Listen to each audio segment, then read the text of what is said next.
What's going on, guys? Welcome back to the channel. In this episode, we're back on the Jeep TJ. All right.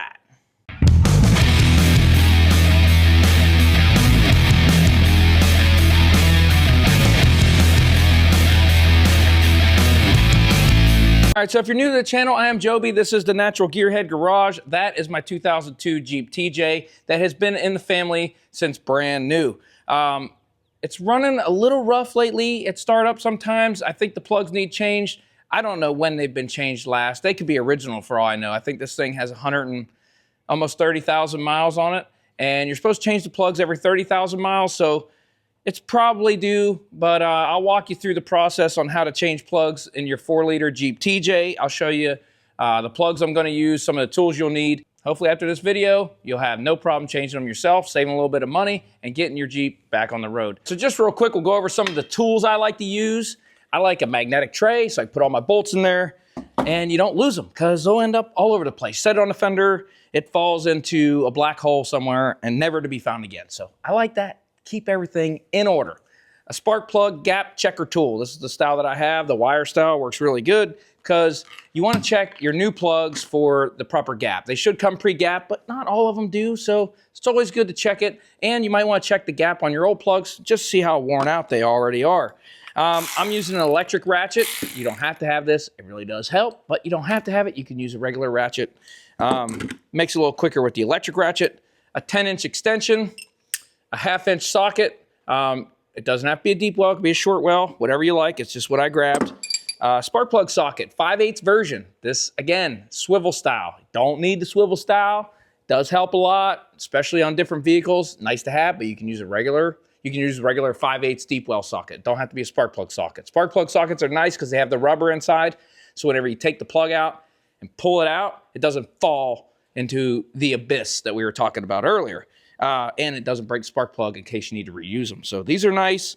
I'm using a 5/16 nut driver. You can get a 5/16 socket to work fine too. This would be getting the clamps off the air filter hose in here. I'll show you that in a bit. The plugs that I'm running, NGK V-grooves, okay? Part number 3459. Now, you get online and start looking up what spark plugs to run in this Jeep TJ 4-liter, and you're gonna get a very wide variety of what people like. Hey, some people say NGK is the best thing on the planet, can't go wrong, get this, it'll run for an eternity. Some people are like, these are the worst thing ever put in my Jeep, and they misfire and everything. Some people are champion peoples, there's Autolite people, it's all over the spectrum. These are like an OE replacement, that's what I'm putting in.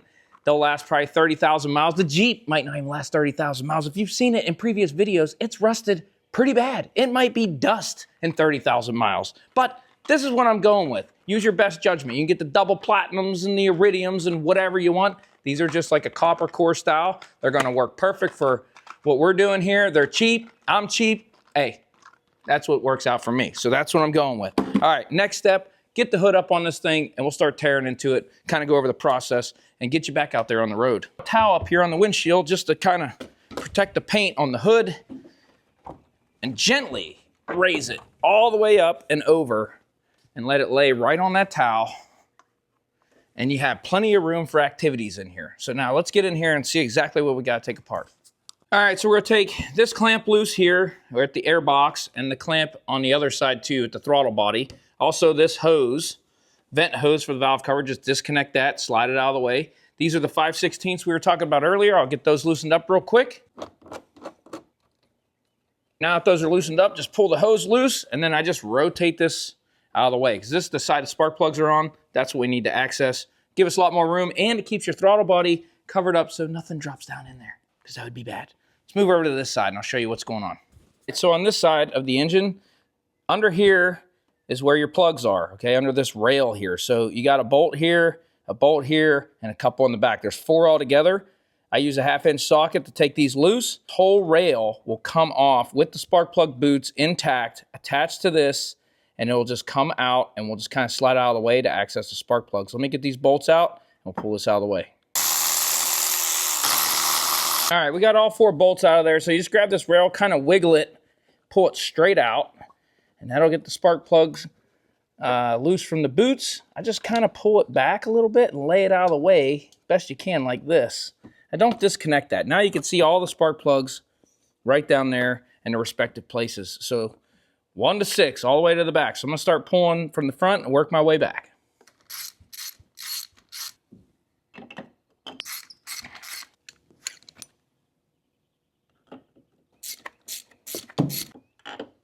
We got all the plugs out so we can look at them and kind of inspect them here a little bit. So this is just a little holder I made for my standard V8 stuff, but I just put them in order because these are all numbered. So 1, 2, 3, 4, 5, 6 to go to these cylinders. This is set up, like I said, for a V8, right? 2 banks. This is only 1 bank, but they're still in order by cylinders. And I 3D printed this.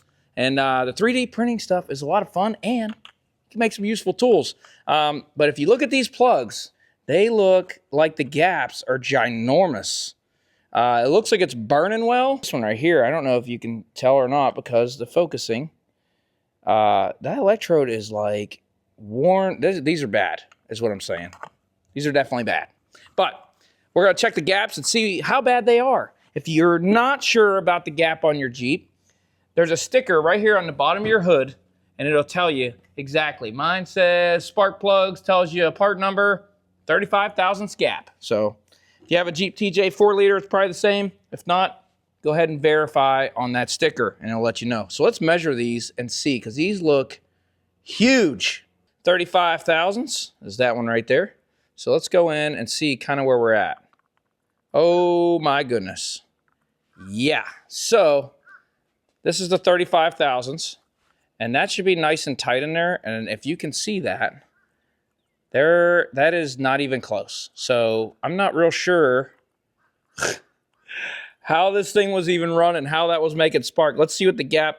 So 54 is still 60 thousandths, not even touching. That one right there is 80 thousandths. How is this even running? And it actually ran pretty good. Look, that one is more than 80. 80, it touches, but barely. That's crazy. So might want to check them just for your own curiosity. Let's get the new ones out and see if they're at 35 thousandths. So I got all my new plugs laid out here. And the ones that came out, by the way, are the exact same NGK part number as these. So here's 35 thousandths. That's it. Nice and tight. Feels good. Goes in there. So I'm just going to go through and check all these real fast and verify, and then we'll go ahead and get to installing them. So all the plug gaps checked out perfect. So they were already pre-gapped from the manufacturer. I didn't have to do nothing with that. Now, if you get reading online, you're going to see a lot about putting anti-seize on the threads or not. Use your best judgment. What I like to do, if it's a black oxide, doesn't have this shiny coating on them, I have in the past put a little anti-seize on those because those do tend to corrode and lock themselves into place. These ones that have the shiny coating, this is supposed to already have like properties in it to not lock up into the head and rust, as long as you don't like sand that off or damage it, which you're not going to, right? You're just screwing it in. I don't put anti-seize on this style. Use your best judgment. Use whatever you want. Read online. This is just how I do it. What I like to do is put a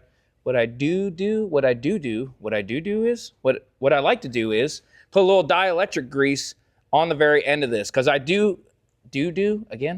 have had the boots, the spark plug boots, like lock themselves into place on this on multiple vehicles over the years. So that little bit of dielectric on there, when it goes into the boot and locks into place, that'll help keep the moisture out of there, any kind of corrosion, and it won't lock in. So next time you take it off, it actually comes apart. So I do that. So let me go ahead and start putting these in. Oh boy, I do.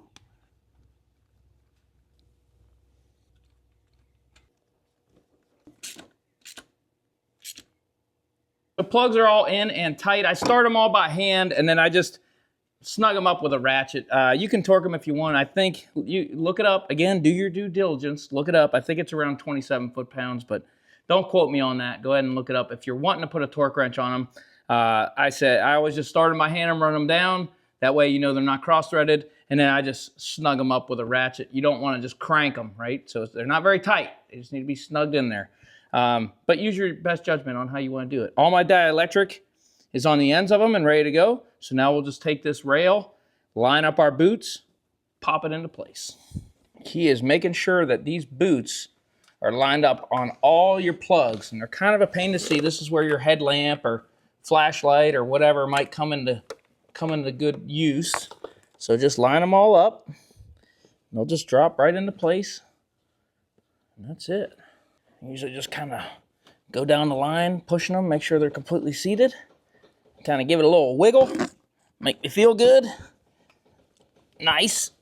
But anyway, that's in, so we'll get our bolts in and run them down.